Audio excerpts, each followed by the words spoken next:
ke presentasi saya. Sebelumnya, izinkan saya memperkenalkan diri terlebih dahulu. Nama saya Nova Salsabila, mahasiswi kelas 1C Program Pendidikan Bahasa Indonesia Universitas Galuh.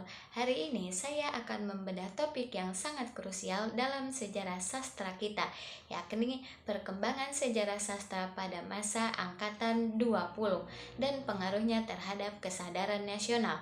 Maka dari itu, mari kita simak bagaimana periode ini menjadi pondasi bagi sastra modern Indonesia. Angkatan 20 atau yang sering kita kenal sebagai Angkatan Balai Pustaka yang muncul pada masa penjajahan Belanda.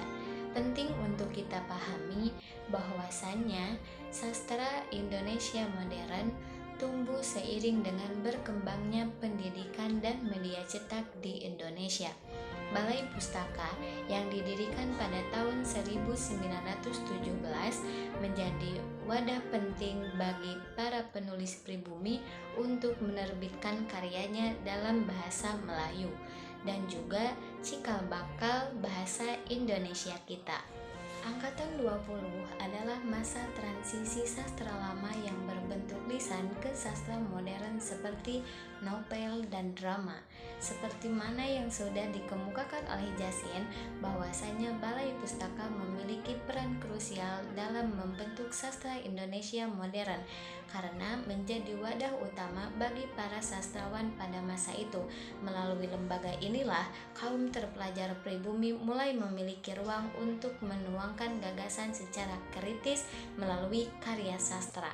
Ada beberapa ciri utama dalam karya sastra angkatan 20, yakni penggunaan bahasa Melayu yang formal, teratur, dan juga dapat dipahami, sehingga menurut Theo menjadi dasar berkembangnya bahasa Indonesia modern, diantaranya yakni tema yang diangkat seringkali berupa konflik adat istiadat dan modernisasi.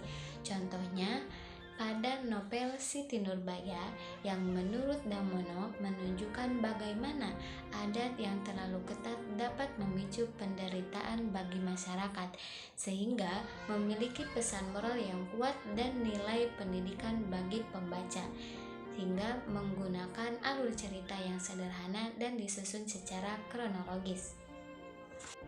Lalu, bagaimana pengaruhnya terhadap kesadaran nasional kita? Tokoh seperti Damono menegaskan bahwa sastra memiliki hubungan erat dengan realitas sosial.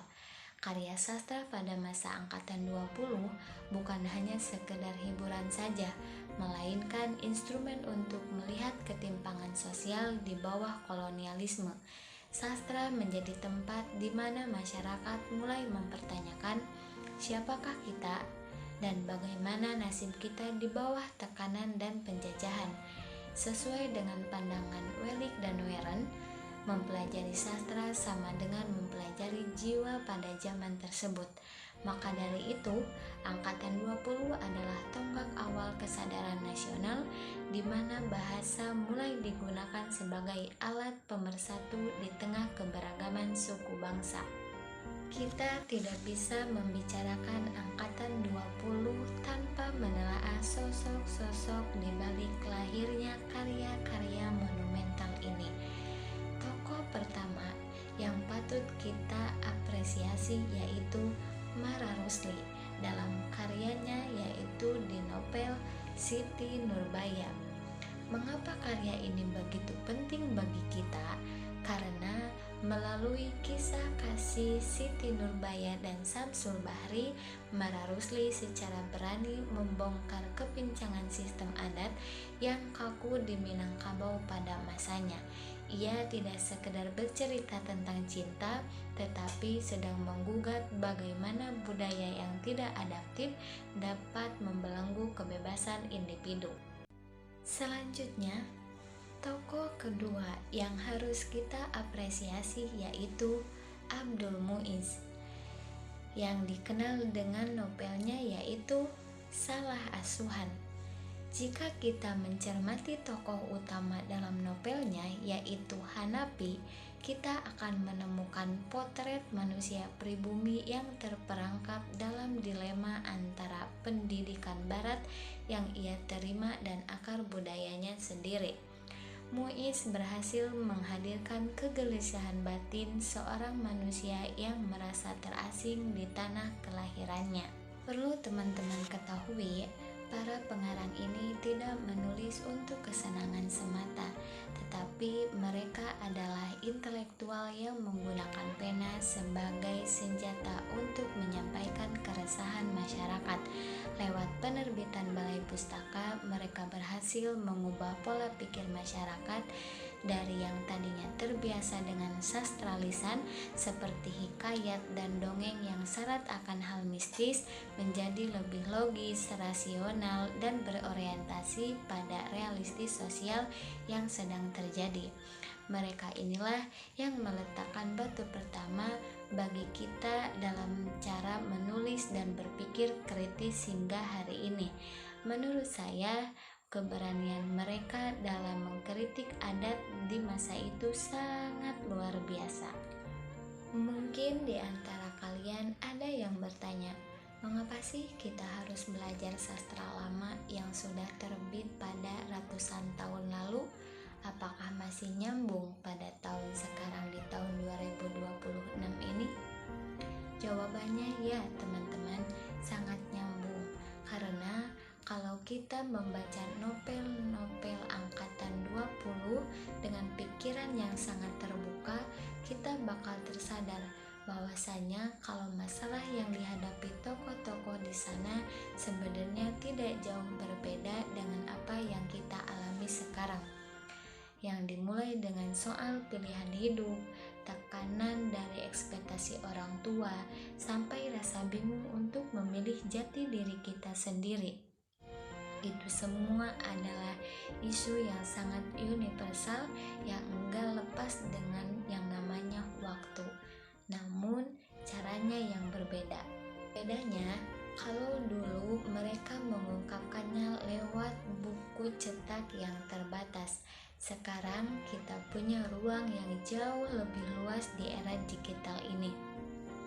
Mempelajari sastra angkatan 20 itu sebenarnya melatih kita untuk berpikir lebih kritis lagi. Kita diajak untuk enggak langsung menelan nilai-nilai yang ada di sekitar kita, tetapi untuk mempertanyakan apakah nilai ini masih relevan atau perlu diperbaharui. Jadi, saat kita belajar tentang sastra ini, kita sebenarnya sedang menghargai pondasi literasi kita sendiri. Kita sedang menghargai orang-orang hebat yang dulu berani mendobrak tradisi, supaya hari ini kita punya kebebasan untuk berekspresi dan menuliskan cerita kita sendiri dengan gaya yang jauh lebih modern. Sebagai penutup, mari kita renungkan kembali angkatan 20. Tidak hanya hadir sebagai deretan nama dalam buku teks sejarah, ia adalah napas pertama bagi kelahiran sastra modern Indonesia, sebuah ledakan kesadaran yang menggugah wajah literasi kita selamanya. Melalui para perintis di era ini, kita belajar bagaimana bahasa bukan sekedar alat komunikasi, melainkan wadah untuk merumuskan jati diri bangsa yang baru merdeka dari belenggu kolonial. Apa yang dilakukan para sastrawan angkatan 20 adalah keberanian untuk mendobrak tatanan lama dan meletakkan pondasi bagi bangsa Indonesia yang kita gunakan hari ini. Warisan mereka adalah pengingat bahwa sastra memiliki kekuatan untuk menggerakkan pikiran dan membakar semangat nasionalisme. Saya, Nova Salsabila, merasa sangat terhormat bisa menelusuri jejak langkah para pendahulu kita yang luar biasa ini.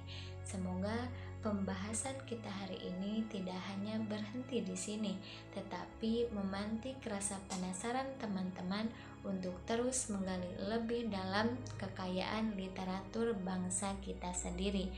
Terima kasih banyak atas perhatian dan waktu yang telah teman-teman berikan. Mohon maaf apabila ada tutur kata yang kurang berkenan selama penyampaian tadi. Mari terus merawat literasi, karena bangsa yang besar adalah bangsa yang menghargai karyanya. Sampai jumpa di diskusi sastra kita berikutnya. Wassalamualaikum warahmatullahi wabarakatuh.